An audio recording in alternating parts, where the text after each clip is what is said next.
let's see, I'm not 100% sure of all the stuff I've got on here because I keep changing it up, but some of this is QuickTime files, so the resolution isn't going to be good. I'm not showing you this to impress you with the video. I want to show you examples of different things. Okay, this is a airplane wreck at the bottom of Lake Mead out by Las Vegas. The visibility is not very good. We're shooting very wide and we have a halo system. That is a light system hanging underneath the boat. That's giving us that light that's coming down. This is a plane that's probably 20 meters long. It's a B-29 bomber, and this is a wide shot, and we're starting now to just come into the cockpit area. What I've just done right there is called a reverse, and I'm going to stop that. What you did was you just changed the perspective. We had been pulling back, and we just reversed it, so now we're finding something else. And at the same exact moment, this is also what we call a reveal. As we're moving forward, we're revealing something, and what we're revealing in this particular instance is the diver. Now, this particular scene isn't a great scene. It's kind of long. It's longish for my purpose, but it allows me to really show you what's going to happen now. The cameraman is doing a push. That is, he's moving in on the diver, but he's not going to just keep pushing until he hits him in the head. Now he's going to start to sweep to the side. What we want to do is we're curious. We want to see what the diver's looking at. What is so fascinating to this diver? So now we're sweeping around, we're coming back, and all of a sudden we're going to go wide again because we're going to see the rest of the plane. Okay? In a second, I think we're going to have a reverse shot where we're looking over, or the POV, that is, looking at what the diver's looking at it as if we are in a guard position behind him. And again, now we've got a good example of backlighting here, and in a few seconds they're going to cut to what is he seeing? What is exactly he looking at in the front of that airplane? Now, again, these were edited in the camera, but if you think about it, and there's that other POV, if this had been done a little quicker and there had been some narration going on, it would be a lot more dynamic than what you're looking at. And notice that these are hard and soft fades coming in and out as we transition. So now we're back to being wide again, and in a minute we want to transition from the scene. So the diver is bored, he's done looking at the bow, he's starting to move along the side of the wreck, and we're slowly pulling back. Are you noticing that there's constant movement? The camera is not on a tripod, it's not rigid.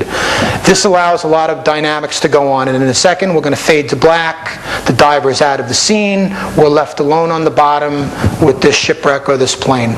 So those were some examples of wide close-ups, reveals, and reverse shots. Separation of light. Someone asked me before we started about, how can I get really good imagery underwater? Many of you already know this, especially if you started with still photography. But for those of you that don't, what you really want to do, especially if you have multiple light sources, is to create cones of light. And I'm going to stop this right here. Because the visibility is so bad, what you're seeing is another shot from another camera that's shooting the Bumblebee camera. So the first shots you saw of the diver were with that big system.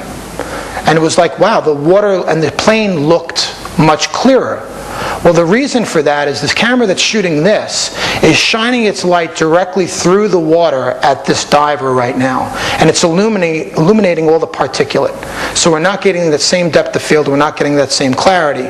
Whereas this camera, the Bumblebee camera right now, has probably at the biggest 2 to 2.5, maybe 3 meters of distance between the lights, and the lights are not pointed directly at the subject. Actually, the cones of light are intersecting at the subject, and if you look at it, you can see where the cones of light are all going to intercept. So what we're not trying to do, we don't want to light up the water in front of us. We want to light the target. And now with still photography, that's kind of easy because you stay in position, you take a shot, you look at it, oh gosh, there's too much particulate, you move the lights out. So it's a little bit more difficult, and one of the things that you really need to do is if you're taking underwater video, if you don't have it, you're going to want to invest in a separate monitor that's going to give you the ability to get a very good image of what it is you're shooting. And this is something that's very important on night dives, dark dives, and turbid water dives. So separation of light. Another thing that people do, and the next thing we're going to do, is they try to get too much light. They think that more light is better. This is exactly the opposite of what we want. We need light. We have to have light. But too much light will obviously blow out the image, but it also ruins depth of field. So separation of light doesn't only mean that we don't want to illuminate the particulate, but we want to lend mystery to what it is we're doing, especially if it's a shipwreck. Now, this is different if you're shooting marine life, and again, my forte, my area of expertise is shipwrecks. So if you're applying yourself to wildlife, a lot of these rules you're going to have to take and put to the side, because you're dealing with something that's a lot more dynamic, that's moving, which complicates things altogether. If the shipwreck moves, I'm out of there, so I don't have that problem most of the time. So the next thing that we're going to go from here, after we look at these images of separation of light, is to what we call edge lighting, and then again backlighting, different tools that we use. And you can see in this angle here how none of the lights are directly pointed at that bow of the airplane, but they're actually, the cones are hitting the bow. So now the water, the images that you saw before were much nicer than the ones you're seeing now, because again, this secondary camera is trying to light up all the water. Edge lighting works whenever we're looking for a dramatic effect. This particular example is not a very good example, but again, working in a bad area on the back of this plane on the rudder, what we wanted to do is convey movement. And what we're coming up the rudder, we could see the aileron in the background, and we've deliberately left one side dark.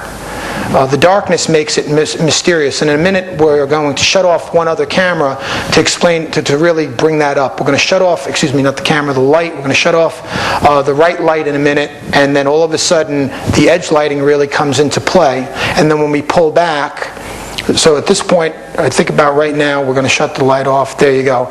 That's edge lighting, and it really conveys mystery. And then what will happen is we get to the top of the rudder, and now we're going to start to pull back, and our one light will start to reveal some of the detail in the rudder, and you start to see it right now. It creates a very dramatic effect. If you tried to do this and had both your lights on, it's not going to work as well. So to create depth of field, sometimes you have to have a light source. Think about it. The sun is usually only in one position and conveys shadows. We go into water, we have two lights. It's not natural. There aren't two suns illuminating everything, and all of a sudden we lose that depth of field. Backlighting is probably something that everybody's seen before. It's very much used in still photography, where you've got a light source behind the diver, and this is also another one where we've got the reveal. We've got the diver coming back from the edge of the airplane around the propeller. You can see the halo light system in the background illuminating him. He took his light and he threw it back down. And now here they are coming around the edge of the rudder. And again, it gives you a really good effect when you backlight it. In a second, we're going to get it right there, which is really a neat feature, and a neat thing to do with your subject, and especially with the diver. Some people will call it silhouetting, if you can. And again, the light source, the key, if you're going to work with a diver to help you, they have to move their lights ever so slowly. You as the cameraman have to be careful not to get blinded in those situations. And again, this is where you may want to choreograph something. It could be that anchor. You may want to try that. And I'm going to just stop right here for a second. You may want to try that first with a guy, talk about it, or call him over, write down in your slate. I don't ask everybody as a sport diver to go with full face masks. They're expensive, they're difficult to use, and you really need to be trained in using a full face mask. And again, comms are expensive, but a slate is cheap. And also talking about your dive beforehand with your buddy. So the key here is, if you're going to use somebody for lighting, if you're going to use backlighting, explain to them not to point it directly at the lens, but towards the camera, but never directly at the lens, and to move oh so painfully slow. Even though you think you're moving slow, and most of you that are cameramen already know this, you think you're moving slow, then you watch your video and it looks like you were swimming at 90 miles an hour. You have to imagine that you're in molasses or syrup, and then you have to move like that. Everything has to be so painfully slow.